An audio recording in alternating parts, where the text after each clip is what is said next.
Olá, né, queridos? Eu tava aqui assistindo uma pregação e Deus vai trazendo a memória, né? Trabalhando nesse dia, feriado, sexta-feira da paixão, mas eu estou trabalhando para a glória e para a graça de Deus, porque o nosso Jesus está vivo.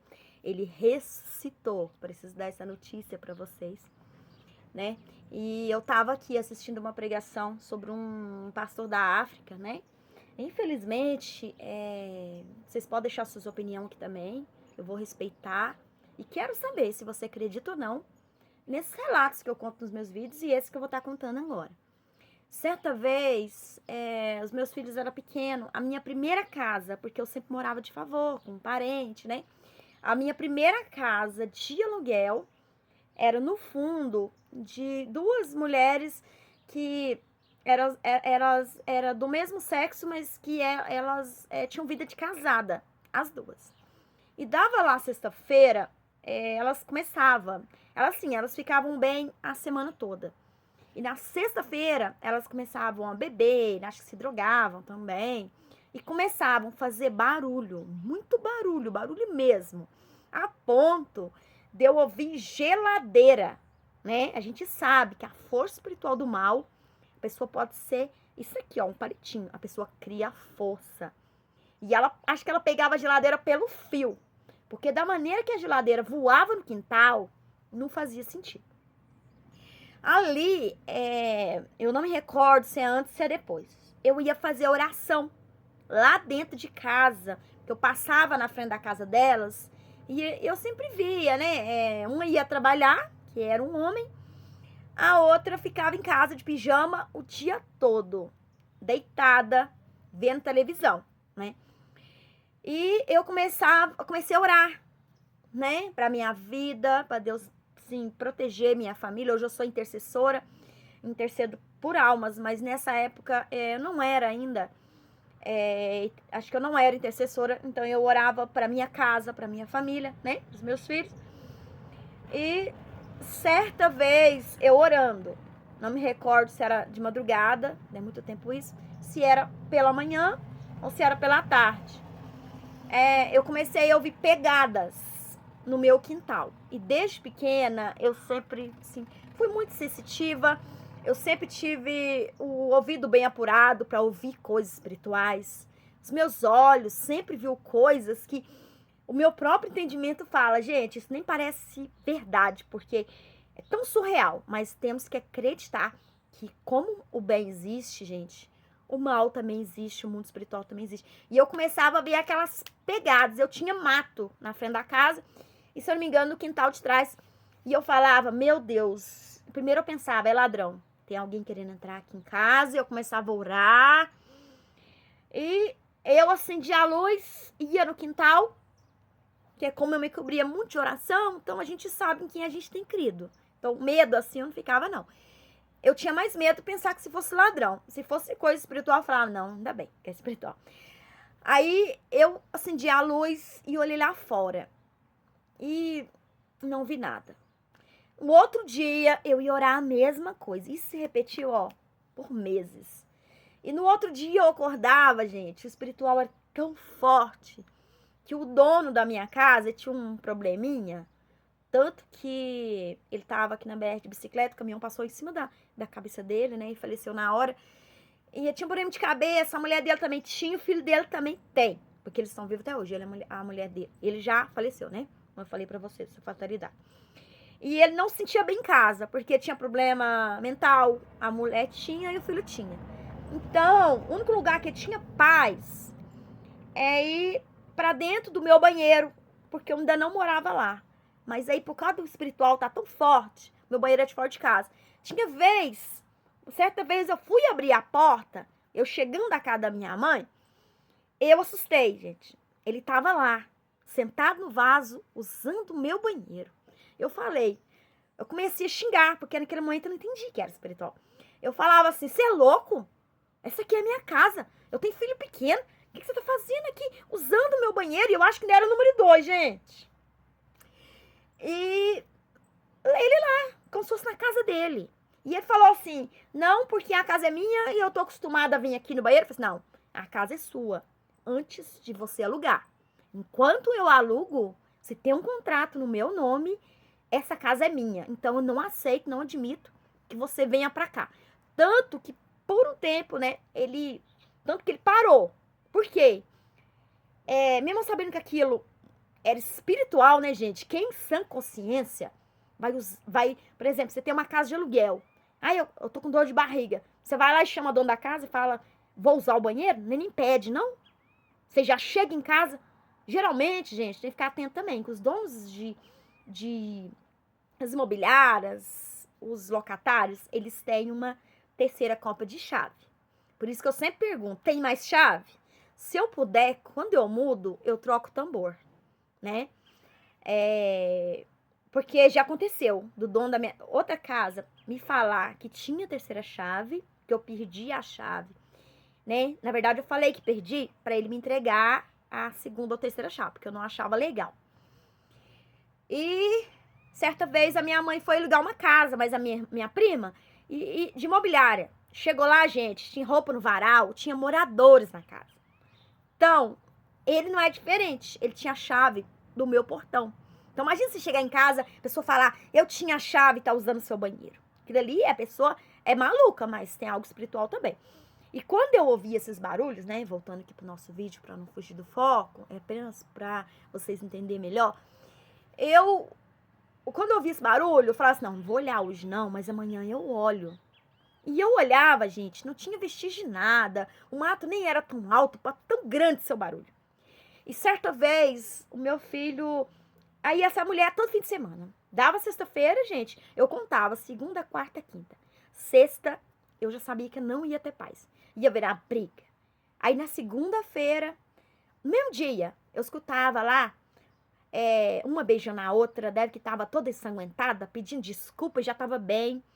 Mas era final de semana inteirinho, gente. Ela colocava cadeiras na frente da minha casa.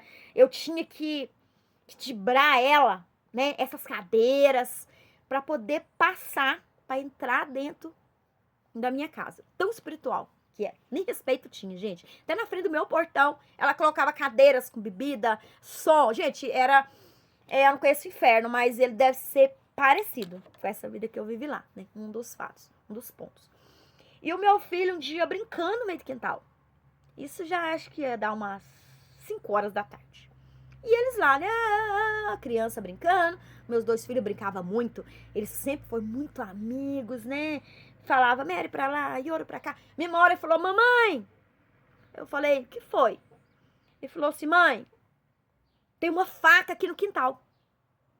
Eu falei, gente, era uma peixeira, mais ou menos desse tamanho.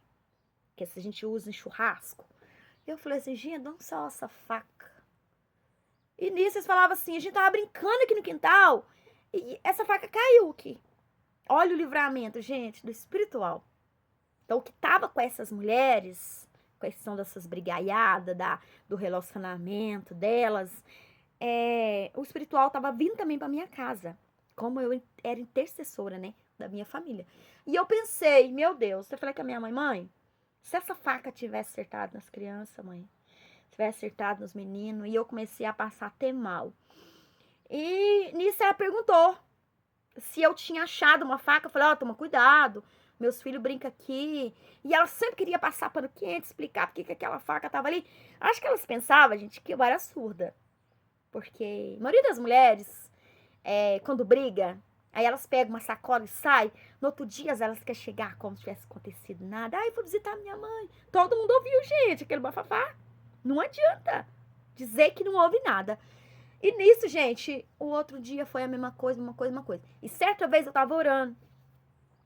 E a que ficava em casa me pedia muito favor.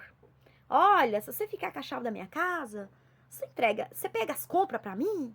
Porque eu pedi compra, mas não sei se ela tinha ido ver os filhos, porque as duas, gente, as duas tinham muitos filhos, né? Elas moravam junto, mas em outras ocasiões, elas também ficavam com os ex-maridos, com homens e geravam filhos. E os filhos não moravam com elas, né? Eu creio que eles não concordavam, o pai, da vida que elas levavam, né? Não julgando aqui, não é nem bem o relacionamento. Era a brigaiada, as contendas. E nisso eu tava orando um dia, e eu escutei uma delas falando assim, deixa ela aquela desgraçada. Eu vou na casa dela e vou matar ela. Eu falei, meu Deus, ele tá falando de mim. E eu falava, meu Deus, ela tá falando de mim.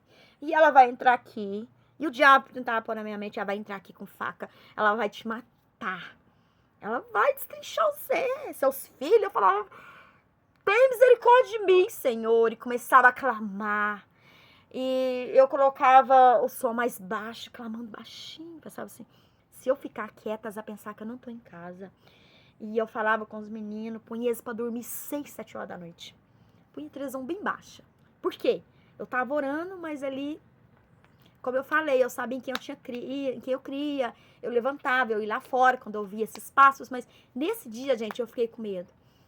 E do nada eu pensei assim, gente, eu tô com medo de quê? Elas não podem entrar aqui.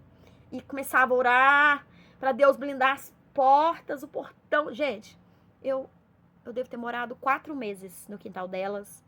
E tudo passando por isso. Por essa vida. Os passos não diminuíram no quintal, né? Isso foi 4 meses que eu aguentei ficar, né, nesse barracão.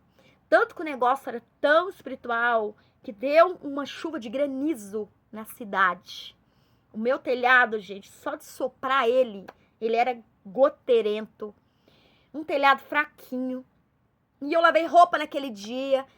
E pus a roupa no sol, e aquele sol. Eu falei, gente, o dia tá tão bonito. E o meu filho falou, mãe, eu posso ir pra casa da minha avó, que é a avó paterna? Eu falei, pode. E nesse tempo, minha filha era pequena. Meu filho ia, eu falava, ó, não é à toa que tem 2. Um vai e o outro fica comigo. E eu fiquei com a minha filha. Que arrependimento, gente, pra eu também não ter saído. Mas Deus deu livramento. E começou aquela chuva, gente. Aquele temporal, uma coisa que não parecia que ia ter a proporção que teve. Gente, deu uma chuva de granizo. A porta dessas mulheres, quando acabou a chuva, eu falei, Deus, se é o Senhor que tá voltando, tem misericórdia da nossa alma. Porque o barulho, gente, o estrondo de caixa d'água voando, era uma coisa, sabe, quando você sente algo mais espiritual que no físico. E quando acabou essa tempestade, gente, eu mais e minha filha, a gente entrou, acho que embaixo da mesa. Porque parece que eu tinha visto isso num filme de tsunami, né? Pode ser isso. Ou Deus mesmo, deu discernimento. E eu falava, filha, calma, calma, calma, calma, Mary. E eu queria acalmar ela, mas eu queria chorar. E eu pensei, se eu sair agora, esse granizo vai matar a gente, porque tava muito forte. Quando eu terminei, gente, quando terminou, foi numa faixa de meia hora, gente, mas que fez um estrago de meses. Não foi só no meu bairro, não. Foi na cidade toda. Eu vi piscina igual peneira, com 300 buraquinhos, tipo os escorredor, né? Peneira, muitos não vão lembrar o que é. Mas o escorredor de arroz. A piscina tava daquele jeito. Caixa d'água, tampa na rua, carros virados, contorcidos. Muitos carros foram danificados nas garagens. Até que eu escutei a minha vizinha falando, nossa, eu vou gastar muito com carro. E quando eu fui ver na porta dessas vizinhas, elas tiveram que quebrar com marreta para tirar o gelo. O gelo tampou a casa delas. Como nos Estados Unidos, quando até as torneiras ficam congeladas. E eu vi aquilo, gente. E eu não sei o que deu em mim. Eu dei foi risada. Eu falei assim, gente, eu tô rindo da desgraça dos outros. Gente, mas eu entendi que naquele momento não era eu dando risada. Porque, não querendo dizer que eu sou vingativa, mas quando alguém faz alguma coisa com o servo de Deus, pode esperar. Porque se você planta limão, não espere que você vai colher uma maçã vermelhinha. Você vai colher limão e dos mais azedos. Aquilo ali era Deus me confirmando. Olha, eu não deixei acontecer nada com a sua casa, porque a minha casa, gente, era aquelas, quem sabe, aquelas T de amianto. E daquela mais fininha, que tinha espessura mais fina. Gente, não quebrou nada do meu telhado. Não aconteceu nada comigo, com a minha filha. Mas nessa casa, gente, elas não puderam sair. O gelo, tiveram que chamar a pessoa, descer até com maçarico. Porque eu saí nessa hora, eu falei, se essa chuvier de novo, quer ficar aqui pra contar a história, não. E quando a chuva estiou, eu falei com minha filha, quando estiar, na casca fora. Que eu saí, gente, e que eu sabia que a chuva tava horrível, mas não sabia a proporção do que ela tava. Então, gente, que eu vi o espiritual. Porque como eu orava, o diabo ficava no quintal ali, sapateando, querendo usar essas mulheres, né? Uma delas que tava com ciúme de mim, querendo me matar. Mas como Deus me mostrou o livramento dele nesse dia. E por que eu via desses passos no quintal, né? Que já era o diabo querendo fazer com que eu morresse pelas mãos delas, ou que essa tempestade me matasse. Porque, gente, quem morava em casa de laje teve prejuízo. E a minha casa de amianto não teve. Então, essa é uma das mais casos, né? Não história. Porque histórias, a maioria das histórias, elas são fictícias, né? Essa é uma história original, uma história vivida por mim, uma história vivida pelos meus filhos, né? Então, algumas delas que tem aqui, como se diz, eu não falo, eu testifico, porque eu tenho testemunhos oculares, que é a minha mãe, os meus filhos, que meu filho fala, mãe, você lembra quando aconteceu isso, né? Como exemplo, a nossa casa no sítio, que ficou invisível, né? Então, se você gosta desses relatos, né? É um pouco grande, porque é impossível contar em partes. Eu não acho justo ficar fazendo cortes e você ficar curioso, querendo saber o que aconteceu. Porque o meu intuito não é ganhar seguidores. O meu intuito é apenas que o algoritmo, alguma coisa assim, saiba que você está gostando do vídeo e mais pessoas sejam abençoadas, que eles que não acreditam, comece a ver que o mundo espiritual existe, não é para pôr medo em ninguém. Então, se você gostou, você curte, compartilha, comenta aí, dê sua opinião também a respeito desse vídeo. Que Deus abençoe você grandiosamente nessa sexta-feira da paixão, aonde o nosso Jesus, ele está vivo, ele ressuscitou e reina. Amém?